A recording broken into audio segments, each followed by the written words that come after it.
Tá. Em relação ao novo desmatamento, onde que está? Primeiro aquilo que estava dizendo a Rebeca agora, que é para mim o mais importante de tudo, que não é o que está no texto da lei, mas é o efeito da lei. Quando você perdoa e mostra que a lei até hoje não valeu, você cria o maior estímulo que você pode dar ao novo desmatamento é esse aqui.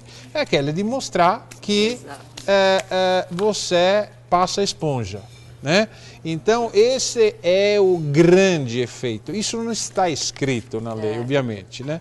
Mas é a expectativa que ela cria no país. Porque, como a gente dizia antes, daqui a 2 anos, por que o meu vizinho que desmatou em maio de 2008, ele foi perdoado e eu que desmatei em julho não? Né? Então, não tem lógica para explicar isso. E aí terá um novo rebelo da hora que vai pegar essa bandeira e vai fazer a nova anistia. Então, essa é a primeira coisa. Agora, além disso, né, tem também uma série de coisas nas entrelinhas aqui, né? Cheio de pegadinha, né? Cheio de pegadinhas, né? Esse texto. Tudo que você lê, você tem que falar. Em relação a novo desmatamento. E aquela, por exemplo, das APP é uma, né?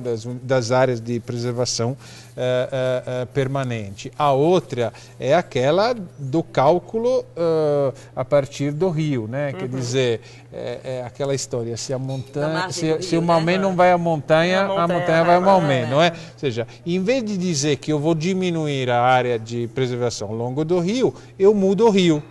Né? Eu digo que o rio não é mais rio até onde ele chega, eu digo que o rio é só na época da seca, sendo que a diferença, aqui não estamos na Alemanha ou na Suíça, né? Aqui estamos num lugar onde os rios têm variações às vezes de 600% em relação ao seu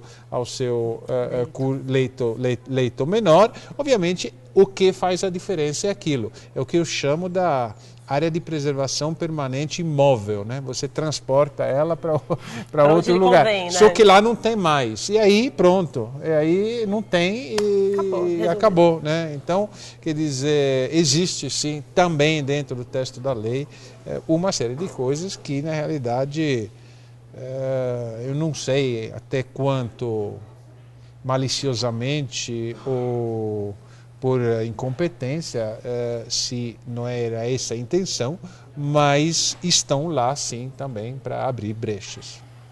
Pois é.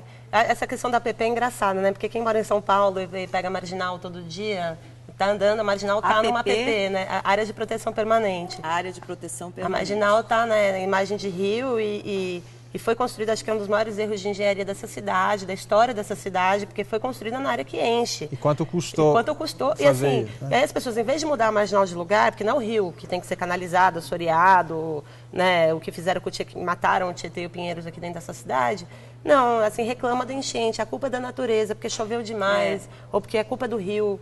Não, a culpa é nossa que construiu uma rua, né, na questão do Tietê seriam 800 metros de várzea para cada lado da margem, que era a vazão original do rio nos anos 40, quando meu avô remava no Tietê, era assim.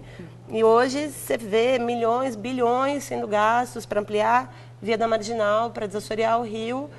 E se o Código Florestal tivesse sido implementado devidamente na cidade de São Paulo, esse seria um problema que a gente não teria. Porque a marginal nunca teria sido... Já tinha o Código Florestal quando a marginal foi construída? Não sei, mas... Claro que tinha.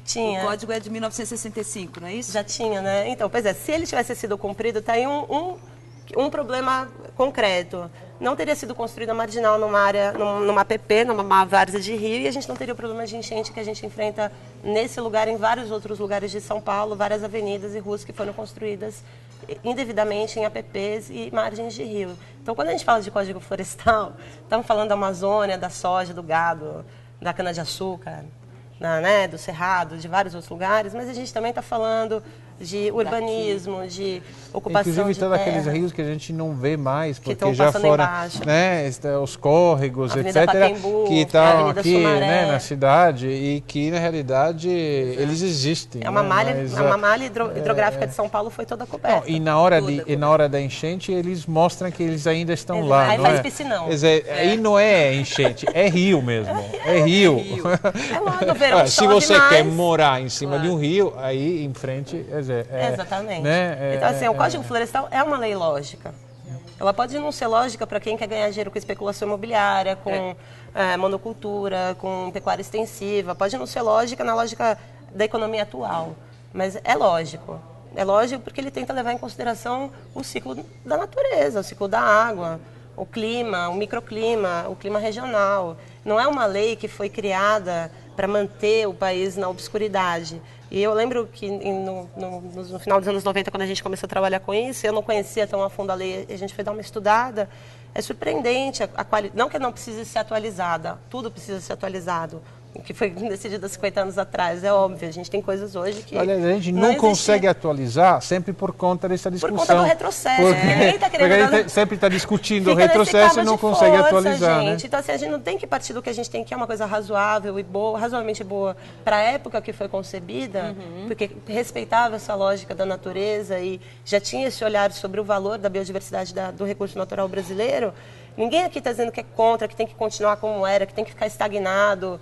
Muito pelo contrário. Agora, o que está sendo proposto é claramente um retrocesso, baseado em argumentos de 30 anos atrás, coisas que não colam. E quem está se deixando levar por esse discurso, eu espero que acorde a tempo e se engaje de alguma maneira, porque realmente é inacreditável, sabe?